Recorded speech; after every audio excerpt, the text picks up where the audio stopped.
ನಮಸ್ಕಾರ ದೇವರು doctor bro.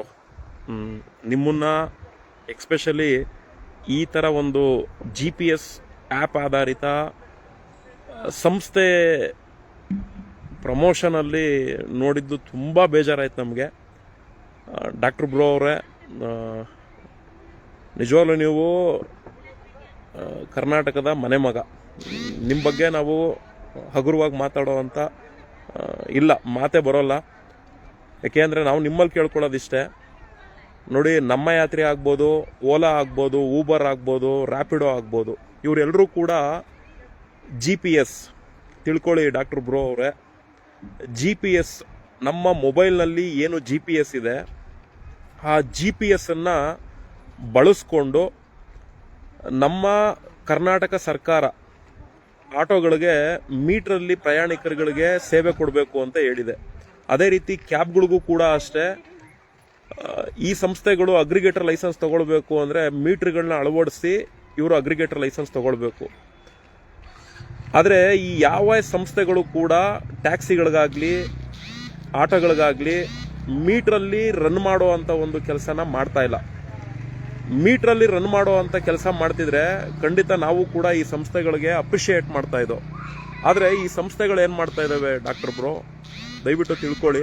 ಅವನೇನೋ 0% ಕಮಿಷನ್, ಇವ್ರದೆಲ್ಲ ಹೆಂಗೆ ಅಂದರೆ ಒಂಥರ ನೀರಿನ ಮೇಲಿರೋ ಗುಳ್ಳೆ ಥರ.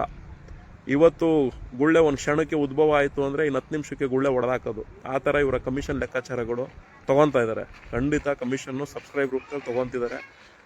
ತೊಗೊಳ್ಳಿ, ಸಂತೋಷ. ಅವ್ರು ಬಿಸ್ನೆಸ್ ಮಾಡೋಕ್ಕೆ ಬಂದಿದ್ದಾರೆ. ಕಮಿಷನ್ ಇಲ್ದೇ ಯಾರು ಏನು ಬಿಸ್ನೆಸ್ ಮಾಡೋಕ್ಕೆ ಸಾಧ್ಯ ಇಲ್ಲ. ತೊಗೊಳ್ಳಿ ಬ್ರೋ. ಡಾಕ್ಟರ್ ಬ್ರೋ, ದಯವಿಟ್ಟು ಆ ವಿಡಿಯೋನ ಡಿಲೀಟ್ ಮಾಡಿ. ಆ ಪ್ರಮೋಷನ್ ಮಾಡಿರೋದು ನನ್ನ ಪ್ರಕಾರ ಚೆನ್ನಾಗಿಲ್ಲ ಬ್ರೋ. ಯಾಕೆ ಅಂದರೆ GPS ಮುಖಾಂತರ ಸರ್ವಿಸ್ ಕೊಡುವಂಥ ವ್ಯವಸ್ಥೆ ನಮ್ಮ ಸಾರಿಗೆ ನಿಯಮದಲ್ಲಿ ಖಂಡಿತ ಹೇಳಿಲ್ಲ.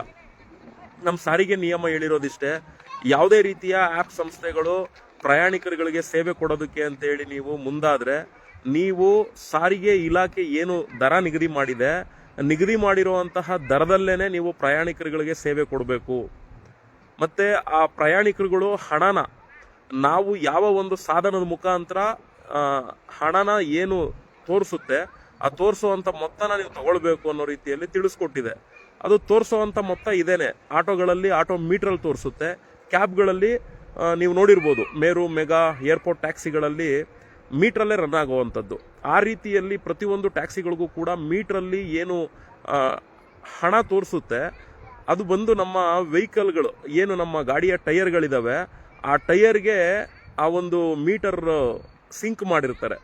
ಆ ಟೈರು ರೈಟ್ಗೆ ಹೋಗುತ್ತೋ, ಲೆಫ್ಟ್ಗೆ ಎಳಿತಾರೋ, ರಿವರ್ಸ್ ಹೋಗುತ್ತೋ, ಫ್ರಂಟ್ ಹೋಗುತ್ತೋ, ಆ ಟೈರ್ ಏನು ರನ್ ಆಗುತ್ತೆ, ಆ ಟೈರ್ ಬೇಸ್ ಮೇಲೆ ಆ ಕಿಲೋಮೀಟರ್ ರನ್ ಆಗೋದ್ರಿಂದ ಆ ಕಿಲೋಮೀಟರ್ಗೆ ತಕ್ಕಂತೆ ಪ್ರಯಾಣಿಕರುಗಳು ಹಣ ಕೊಡಬೇಕೇ ಹೊರತು ಈ ಗೂಗಲ್ ಮ್ಯಾಪ್ಗಳು ಡಾಕ್ಟರ್ ಬ್ರೋ ತಿಳ್ಕೊಳ್ಳಿ, ಕಸ್ಟಮರು ಬುಕ್ ಮಾಡುವಂಥ ಸಂದರ್ಭದಲ್ಲಿ ಕಿಲೋಮೀಟ್ರು ಒಂದು ರೀತಿಯಲ್ಲಿ ತೋರಿಸಿದ್ರೆ, ಕಸ್ಟಮರ್ನ ಡ್ರಾಪ್ ಮಾಡುವಂಥ ಸಂದರ್ಭದಲ್ಲಿ 2 ಕಿಲೋಮೀಟ್ರ್ ಜಾಸ್ತಿ ಆಗ್ಬೋದು, 2 ಕಿಲೋಮೀಟ್ರು ಕಡಿಮೆ ತೋರಿಸ್ಬೋದು. ಈ ರೀತಿಯಲ್ಲೂ ಕೂಡ GPS ಆಧಾರಿತ ಆ್ಯಪ್ ಸಂಸ್ಥೆಗಳಿಂದ ತೊಂದರೆ ಆಗ್ತಿದೆ ಡಾಕ್ಟರ್ ಬ್ರೋ. ಮತ್ತೆ ಈ GPS-ನ ಬಳಸ್ಕೊಂಡು ಇಲ್ಲೇನು ಇವತ್ತು ಸೇವೆ ನಡೀತಾ ಇದ್ದಾವೆ, ಈ ಎಲ್ಲ ಸಂಸ್ಥೆಗಳು ಕೂಡ ಅಷ್ಟೇ ಡಾಕ್ಟರ್ ಬ್ರೋ. ಇವ್ರುಗಳೆಲ್ಲರೂ ಕೂಡ ಇಲ್ಲೀಗಲ್ ಬಿಸ್ನೆಸ್ ನಡೆಸ್ತಾ ಇರೋದು. ಇವರು ಅಗ್ರಿಗೇಟರ್ ಲೈಸೆನ್ಸ್ಗಳನ್ನ ತಗೊಂಡಿಲ್ಲ. ಇವ್ರು ಯಾಕೆ ಅಗ್ರಿಗೇಟರ್ ಲೈಸೆನ್ಸ್ಗಳನ್ನ ತಗೊಂಡಿಲ್ಲ ಅಂದರೆ, ಇವರು ಒಂದೊಂದು ಕ್ಯಾಬ್ಗಳಿಗೆ ಲಕ್ಷ ಡೆಪಾಸಿಟ್ ಇಡಬೇಕು. ಮತ್ತೆ ಇವರು ಅಗ್ರಿಗೇಟರ್ ಲೈಸೆನ್ಸ್ ತಗೊಳ್ಬೇಕು ಅಂದರೆ ಮಸ್ಟ್ ಅಂಡ್ ಶುಡ್ ಇವ್ರ ಹತ್ರ ಇರುವಂಥ ವೆಹಿಕಲ್ಗಳು ಎಲ್ಲದಕ್ಕೂ ಕೂಡ ಇವರು ಮೀಟರ್ಗಳನ್ನ ಅಳವಡಿಸಿರ್ಬೇಕು.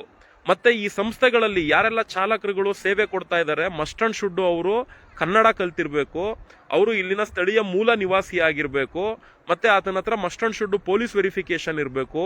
ಈ ರೀತಿ ಹೈಕೋರ್ಟು 2016ರಲ್ಲಿ ಅಗ್ರಿಗೇಟರ್ ಸಂಸ್ಥೆಗಳಲ್ಲಿ ಸೇವೆ ಕೊಡುವಂಥ ಚಾಲಕರುಗಳು ಈ ರೀತಿಯಲ್ಲಿ ನೀವು ಒಳಗೊಂಡಿರಬೇಕು ಅನ್ನೋ ಒಂದು ಮಾಹಿತಿಗಳನ್ನ ಈ ಆ್ಯಪ್ ಆಧಾರಿತ ಸಂಸ್ಥೆಗಳು ಆ ರೀತಿಯ ಡ್ರೈವರ್ಗಳಿಗೆ ಮಾತ್ರ ನೀವು ನಿಮ್ಮ ಸಂಸ್ಥೆಗಳಲ್ಲಿ ಸೇರ್ಪಡೆ ಮಾಡಿಸ್ಕೊಂಡಿರ್ಬೇಕು ಅನ್ನೋ ರೀತಿಯಲ್ಲಿ ಗೈಡ್ಲೈನ್ಸ್ಗಳನ್ನ ಕೊಟ್ಟಿದೆ ಡಾಕ್ಟರ್ ಬ್ರೋ. ಆದರೆ ಇವರೇನು ಮಾಡಿದ್ದಾರೆ, ಆ ಎಲ್ಲ ಗೈಡ್ಲೈನ್ಸ್ಗಳನ್ನ ಗಾಳಿಗೆ ತೂರಿ ಅಧಿಕಾರಿಗಳನ್ನ, ಮಂತ್ರಿಗಳು ಯಾರೆಲ್ಲ ಬರ್ತಾರೆ, ಸಾರಿಗೆ ಸಚಿವರು ಅಂದ್ಕೊಂಡು ಯಾರು ಬರ್ತಾರೆ, ಮಿನಿಸ್ಟ್ರುಗಳು ಮತ್ತು CM, DCMಗಳು ಯಾರೆಲ್ಲ ಬರ್ತಾರೆ, ಇವ್ರುಗಳ ಜೊತೆ ಒಳ್ಳೆ ಬಾಂಡಿಂಗ್ ಇಟ್ಕೊತಾರೆ ಡಾಕ್ಟರ್ ಬ್ರೋ. ಅವ್ರುಗಳೆಲ್ಲ ಒಳ್ಳೆ ಬಾಂಡಿಂಗ್ ಇಟ್ಕೊಂಡು ಬರೀ ರಾಜ್ಯ ಸರ್ಕಾರನೇ ಅಲ್ಲ, ಕೇಂದ್ರ ಸರ್ಕಾರದಲ್ಲೂ ಕೆಲವು ಮಂತ್ರಿಗಳನ್ನ ಅಡ್ಜಸ್ಟ್ಮೆಂಟ್ ಮಾಡಿಕೊಂಡು ಇಲ್ಲಿ ಅಧಿಕಾರಿಗಳು ಏನಾದರೂ ಇವ್ರ ಮೇಲೆ ಕ್ರಮ ತಗೊಳ್ಳೋದಕ್ಕೆ ಹೋದ್ರೆ ಅಧಿಕಾರಿಗಳನ್ನ ಎತ್ತಂಗಡಿ ಮಾಡಿಸ್ತಾರೆ, ಅಧಿಕಾರಿಗಳ ಮೇಲೆ ದಬ್ಬಾಳಿಕೆ ಮಾಡಿಸ್ತಾರೆ. ನಿಯತ್ತಾಗಿರೋ ಅಧಿಕಾರಿನೂ ಕೂಡ ಭ್ರಷ್ಟ ಆಗಬೇಕು, ಆ ರೀತಿಯಲ್ಲಿ ಈ ಸಂಸ್ಥೆಗಳು ಮಾಡುವಂಥದ್ದು. ಡಾಕ್ಟರ್ ಬ್ರೋ, ಈ ಒಂದು ಓಲಾ ಊಬರ್ ಸಂಸ್ಥೆಯವರು ಹಿಂದೆ 2 ವೀಲರ್ ಅಂತ ಹೇಳಿ ಮಾಡಿದ್ರು. ಆಗ ಮೊನ್ನೆ ಇಕ್ಕೇರಿ ಸಾಹೇಬ್ರು ಅಂತ ಹೇಳಿ ಓಲಾ ಲೈಸೆನ್ಸ್ ಅನ್ನ 6 ತಿಂಗಳು ಸಸ್ಪೆಂಡ್ ಮಾಡಿದ್ರು, ಇನ್ ಇಲ್ಲಿಗಲ್ ಆಗಿ ಬಿಸ್ನೆಸ್ ಮಾಡ್ತಿದ್ಯಾ ಅಂತ ಹೇಳಿ. ಆಗ ರಾತ್ರೋರಾತ್ರಿ ನಮ್ಮ ರಾಜ್ಯ ಸರ್ಕಾರದ ಆಗಿನ CM, ಆಗಿನ ಟ್ರಾನ್ಸ್ಪೋರ್ಟ್ ಮಿನಿಸ್ಟರ್, ಇವ್ರುಗಳು, ಕೇಂದ್ರ ಸರ್ಕಾರದ ಮಂತ್ರಿಗಳು ಆ ಅಧಿಕಾರಿಗೆ ಎಷ್ಟು ತೊಂದರೆ ಕೊಟ್ಟು ರಾತ್ರೋರಾತ್ರಿ ಬರೀ ಕೇವಲ 25,000 ರೂಪಾಯಿ ಪೆನಾಲ್ಟಿ ಹಾಕಿ ಮತ್ತೆ ಮಾರನೇ ದಿನ ಆ ಸಂಸ್ಥೆ ರನ್ ಆಗುವಂತ ರೀತಿಯಲ್ಲಿ ಮಾಡಿಸ್ಕೊಂಡ್ರು. ಈ ರೀತಿಯ ತಾಕತ್ತು ಆ ಸಂಸ್ಥೆಗಳು ಬೆಂಗಳೂರಲ್ಲಿ ಬಂದು ಬೆಳೆಸ್ಕೊಂಡಿದ್ದಾರೆ. ಯಾಕೆ ಅಂದ್ರೆ ಅವರು ಚೆನ್ನಾಗಿ ಗೊತ್ತಿದೆ, ರಾಜಕಾರಣಿಗಳಿಗೆ ಹಣ ಕೊಟ್ರೆ ಅವ್ರು ಯಾರನ್ನ ಬೇಕಾದ್ರೂ, ಎಲ್ಲಿ ಯಾವ ಲೆವೆಲ್ಗೆ ಬೇಕಾದ್ರೂ, ಯಾರನ್ನ ಬೇಕಾದ್ರೂ ತಲೆ ಹಿಡಿತಾರೆ ಅಂತ ಅವ್ರು ಚೆನ್ನಾಗಿ ಗೊತ್ತಿದೆ. ಹಂಗಾಗಿ ಈ ಸಂಸ್ಥೆಯವ್ರುಗಳು ರಾಜಕಾರಣಿಗಳನ್ನ ಬಳಸ್ಕೊಂಡು ಅಧಿಕಾರಿಗಳನ್ನ, ನಿಯತ್ತಾಗಿ ಕೆಲಸ ಮಾಡುವಂತ ಅಧಿಕಾರಿಗಳನ್ನೂ ಕೂಡ ಭ್ರಷ್ಟಾಚಾರ ಕೂಪಕ್ಕೆ ತಳ್ಕೊಳ್ಳೋ ಅಂತ ರೀತಿಯಲ್ಲಿ ಮಾಡಿ, ನಮ್ಮಂತ ಹೋರಾಟಗಾರರುಗಳು ಅಧಿಕಾರಿಗಳನ್ನ ಬಾಯಿಗೆ ಬಂದಂಗೆ ಬೈಬೇಕು, ಆ ರೀತಿಯ ಒಂದು ಸ್ಟೇಜ್ಗೆ ತಗೊಂಡು ನಿಲ್ಲಿಸ್ಬಿಟ್ಟಿದ್ದಾರೆ. ಅಧಿಕಾರಿನ ನಿಯತ್ತಾಗಿ ಕೆಲಸ ಮಾಡ್ತೀನಿ ಅಂತ ಬಂದ್ರು ಮಂತ್ರಿಗಳು ಅವ್ರು ನಿಯತ್ತಾಗಿ ಕೆಲಸ ಮಾಡೋದಕ್ಕೆ ಬಿಡೋದಿಲ್ಲ. ಇಲ್ಲಿ ನಮ್ಗಳ ಪರಿಸ್ಥಿತಿ ಹೇಗಾಗಿದೆ ಅಂದ್ರೆ ಡಾಕ್ಟರ್ ಬ್ರೋ, ಈ ಆಪ್ ಆಧಾರಿತ ಸಂಸ್ಥೆಗಳೆಲ್ಲ ಬಂದು ಇವತ್ತು ಇವ್ರುಗಳು ಸ್ವಂತ ಫ್ಲೀಟ್ಗಳು ಮಾಡ್ಕೊಂಡಿದ್ದಾರೆ. ಇವರೆಲ್ಲ ಆ ರೀತಿ ಸ್ವಂತ ಫ್ಲೀಟ್ಗಳು ಮಾಡೋ ಆಗಿಲ್ಲ, ಆದ್ರೂ ಕೂಡ ಸ್ವಂತ ಫ್ಲೀಟ್ಗಳನ್ನ ಮಾಡ್ಕೊಂಡು ಹೊರ ರಾಜ್ಯದಿಂದ ಚಾಲಕರುಗಳನ್ನ ತಗೊಂಡ್ಬಂದು ನಮ್ಮ ಹೈಕೋರ್ಟ್ 2016ರಲ್ಲಿ ಏನು ಗೈಡ್ಲೈನ್ಸ್ ಕೊಟ್ಟಿದೆ ಅದನ್ನೆಲ್ಲ ನಿಯಮಗಳನ್ನ ಗಾಳಿಗೆ ತೂರಿ ಹೊರ ರಾಜ್ಯದವ್ರನ್ನೆಲ್ಲ ತಂದು ಆ ಕ್ಯಾಬ್ ಸಂಸ್ಥೆಗಳಲ್ಲಿ ಸೇರಿಸ್ಕೊಂಡಿದ್ದಾರೆ. ನಮ್ಮ ಸಾರಿಗೆ ಇಲಾಖೆ ಹೇಳಿರುವಂತ ದರಗಳೇನಿದಾವೆ, ಈ ಯಾವ ದರನೂ ಕೂಡ ಇವ್ರುಗಳು ಕೊಡ್ದೇನೆ ಇವರು ತೋಚುವಂತ ರೀತಿಯಲ್ಲಿ ದರಗಳನ್ನ ಕೊಟ್ಕೊಂಡು ಕಮಿಷನ್ ಕಮ್ಮಿ ಕೊಡ್ತೀವಿ, ಪ್ರಯಾಣಿಕರುಗಳಿಗೆ ಹಂಗ್ ಮಾಡ್ತೀವಿ ಹಿಂಗ್ ಮಾಡ್ತೀವಿ ಅನ್ಕೊಂಡು ಟೋಟಲಿ ಈ ಕರ್ನಾಟಕದ ಚಾಲಕರ ಸಮುದಾಯ ವರ್ಗನ ಅಯ್ಯೋ ಅನ್ಸೋವಂತ ಸ್ಟೇಜಿಗೆ ತಂದು ನಿಲ್ಲಿಸ್ಬಿಟ್ಟಿದ್ದಾರೆ. ಈಗ ನಾವು ಬದಲಾವಣೆ ತರುವಂತ ಒಂದು ಪ್ರಯತ್ನಕ್ಕೆ ಮುಂದಾಗಿದ್ದೀವಿ ಡಾಕ್ಟರ್ ಬ್ರೋ. ಸರ್ಕಾರ ಹೇಳಿರುವಂತ ನಿಯಮ, ಸರ್ಕಾರ ಹೇಳಿರುವಂತ ರೇಟು, ಇದನ್ನ ನಾವು ನಗರ ಮೀಟರ್ ಆ್ಯಪ್ ಮುಖಾಂತರ ಪ್ರೋಸೆಸ್ ಮಾಡ್ತಾ ಇದ್ದೀವಿ. ಆ ಪ್ರಯತ್ನದಲ್ಲಿ ಸಾಕ್ತಿದ್ದೀವಿ ಡಾಕ್ಟರ್ ಬ್ರೋ. ದಯವಿಟ್ಟು ಈ ತುಕಾಲಿ ಸಂಸ್ಥೆಗೆ ನೀವು ಪ್ರಮೋಷನ್ ಮಾಡಿರೋದನ್ನ ದಯವಿಟ್ಟು ತೆಗೆದುಬಿಡಿ.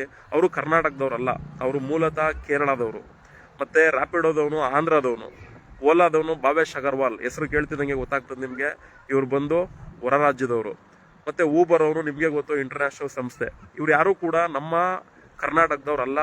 ದಯವಿಟ್ಟು ನಿಮ್ಮ ಪೇಜಲ್ಲಿ ಏನಾದರೂ ಆ ವಿಡಿಯೋ ಹಾಕಿದ್ರೆ ಹಂಬಲ್ ರಿಕ್ವೆಸ್ಟು, ದಯವಿಟ್ಟು ಅದನ್ನ ಡಿಲೀಟ್ ಮಾಡಿ.